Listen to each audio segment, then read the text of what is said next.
Good morning, ladies and gentlemen. It is an honor and privilege to be here with you today. In 1989, I was one of thousands of students who traveled to Tiananmen Square, full of hope. As a petrochemical engineering student in Dalian, I took a 21-hour train ride in mid-May, joining hundreds from my university. The energy was electric. We believed we were part of something unstoppable. But we were wrong.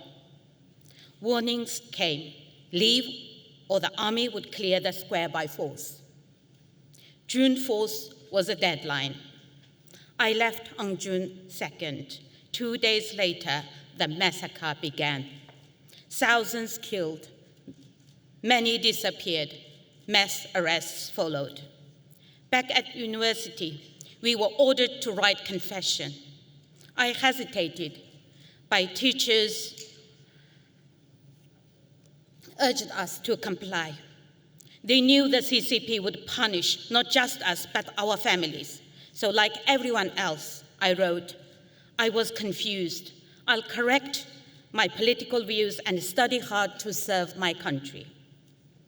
A month later, passing through Beijing, I barely recognized it. Soldiers patrolled with guns. The spirit of the city was gone.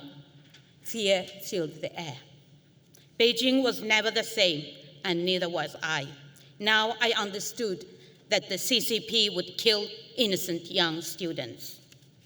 I graduated and returned to my homeland, worked at a petrochemical plant in the industrial town of Maita. I got married and had a baby. The discrimination against Uyghurs was worsening. It got so bad that I left my job and started teaching chemistry and English at a college. During the winter break in 1997, I went to visit my family in Rolja with my baby son. For months, the regime's Strike Hard campaign had targeted religious clerics and imams, arresting hundreds. They had also banned mashrab, a centuries-old Uyghur tradition that brought warmth and joy during the harsh winter. On February 5th, one of the coldest days I can remember, hundreds of Uyghurs in Rolja marched in protest.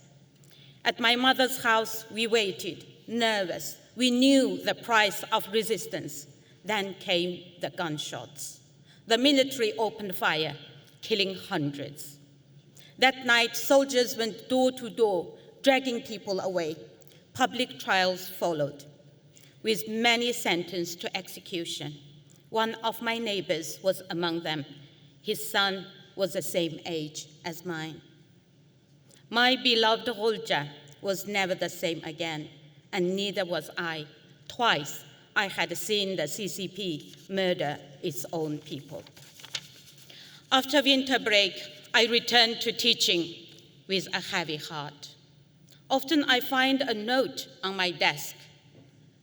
There is someone in the class. I soon realized a Han Chinese teacher was sitting among my students. I was being watched. My life was at risk. Then in 1998, a Han colleague said, Rahima, you are a free spirit. Why not go abroad? His tone told me it was a warning. So I did. 2 years later, I left for the UK on a student visa. Living in exile, my only comfort was speaking to my mother, siblings, and friends over the phone every weekend. But with each passing day, things worsened. In 2009, the regime violently crushed another peaceful Uyghur protest and used it as an excuse for extraditional arrests and killings, while installing surveillance cameras under the chilling slogan, "No blind spots." It was the beginning of a police state.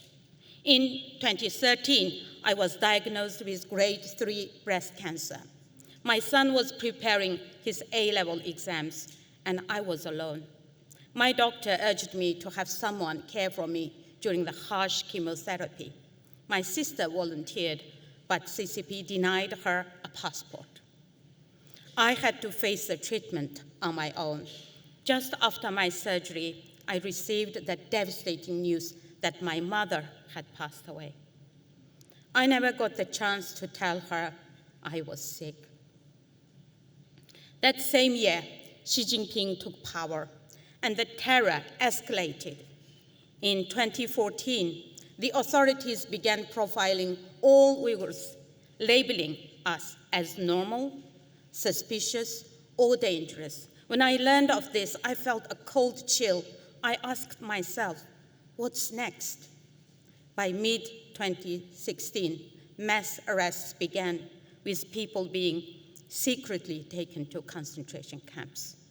I called my family, but one by one, they stopped answering. Then, in January 2017, I finally reached my eldest brother. But when he answered the phone, he didn't greet me with "Assalamu alaikum," as we always did.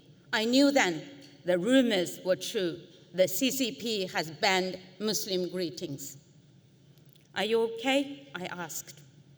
"Why has no one been answering?" "They did the right thing," he replied quietly. "Please leave us in God's hands. We leave you in God's hands too." It felt like another death, the same grief I had felt when my mother passed away. But this time, it wasn't just my mother I had lost. The CCP had forced my family to cut me off. Those first few months were incredibly hard, but I poured every ounce of my pain into activism. I worked with journalists and researchers, translating testimonies, exposing evidence, and consulting on documentaries, including Undercover China's Digital Gulag, which won a BAFTA and an Emmy. I became the UK director of the World Uyghur Congress, founded Stop Uyghur Genocide, and worked to launch the Uyghur Tribunal for Genocide Determination. We took the UK's National Crime Agency to court for failing to act on Uyghur forced labor in cotton supply chains, and we won. I performed Uyghur music worldwide and composed songs using the words of imprisoned Uyghur writers. In the past few years, we heard less and less from inside.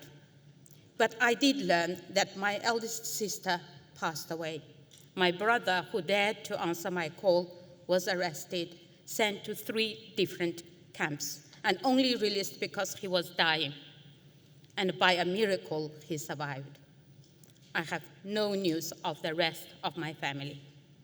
Meanwhile, the CCP promotes tourism in my homeland, painting a false picture of normalcy. And embroidered surfaces under the embroidered, beneath the staged performances and embroidered surfaces lies a brutal truth. Millions are in camps or prisons, tortured and raped. Uyghur children are torn from their families, women forced sterilized. Men worked to death in forced labor camps. Uyghur slave labor goods taint the entire global supply chain, while the CCP attempts to erase the Uyghur way of life. But history has shown no dictator can destroy a people as long as there is resistance and hope. We are fighting, but we cannot do it alone. We need the free world stand with us. Thank you.